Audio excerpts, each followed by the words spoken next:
नमस्कार, मी स्नेहल चौधरी. आपण पाहतात LS मराठी. कळत संध्याकाळच्या काही महत्त्वाच्या घडामोडी. बारामती पोटनिवडणुकीचा उद्या फैसला, कोणाचं पारडं जड. बारामती विधानसभा मतदारसंघाच्या पोटनिवडणुकीची मतमोजणी, चोख पोलीस बंदोबस्त तैनात. निकाल उद्या पण जल्लोष आजच. पुण्यात झळकले अक्षय कर्डिल यांच्या विजयाचे बॅनर. मित्रा, आमदार झाल्याबद्दल हार्दिक अभिनंदन अशा मजकुराचे बॅनर. विधान परिषदेच्या 9 जागांसाठी निवडणूक बिनविरोध. 4 अपक्ष उमेदवारांचे अर्ज अवैध ठरल्यानं आता मैदानात केवळ 9 उमेदवार शिल्लक. कुंभमेळ्यासाठी सुरू असलेल्या भूसंपादनावरून सत्ताधारी आमदार आक्रमक. शेतकऱ्यांवर अन्याय करून कुंभमेळा साजरा करणार का, सरकारला सवाल. साकोलीत कव्वालीच्या कार्यक्रमात नाना पटोलेंवर नोटांचा वर्षाव. बुद्ध पौर्णिमेच्या कार्यक्रमातील व्हिडिओ प्रचंड व्हायरल. पालघर जिल्हा परिषदेत शाळांच्या शैक्षणिक वर्षापासून 9वी आणि 10वीचे वर्ग बंद करण्याचा निर्णय. कंत्राटी शिक्षकांच्या मानधनासाठी शेष फंड वापरता येत नसल्याचं तांत्रिक कारण. हंडाभर पाण्यासाठी महिलांची वणवण.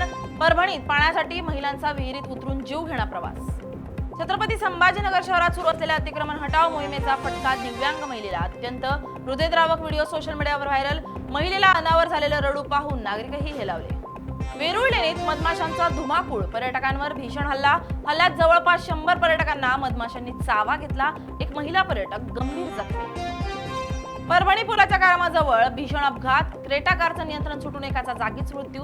रात्रीच्या वेळी प्रवास करणाऱ्या चालकांनी सावधगिरी बाळगण्याचं आवाहन. या होत्या काही महत्त्वाच्या घडामोडी. पाहत रहा LS मराठी.